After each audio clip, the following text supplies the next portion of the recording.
How was it to work with Janis Joplin?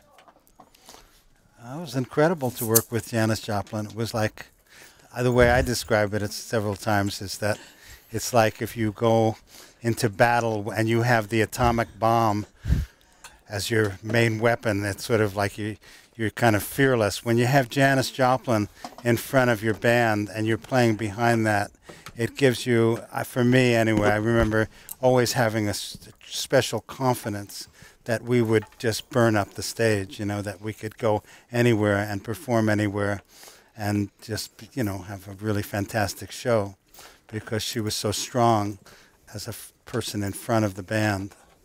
And even as part of the band, too, because when we first started out, she wasn't so much in front. She was really integrated into the band. Peter sang a lot, and we had James, one of the other people, sang a lot. So she was more integrated in the band. But eventually she became more in front of the band. Was she shy at first?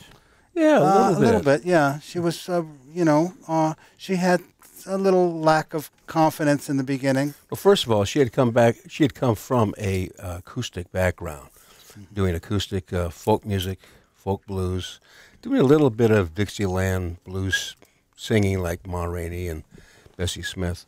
So when she first started with us, she had an acoustic style of singing, but she learned that she had to reach back down deep to overcome our volume. Which we had a lot of. Yeah, when she first came with Big Brother, she didn't sing like what people know of Janis now. She had a much different style, as Peter, more like folk blues. And when she first tried to start singing rock and roll, she was like screaming, really trying too hard.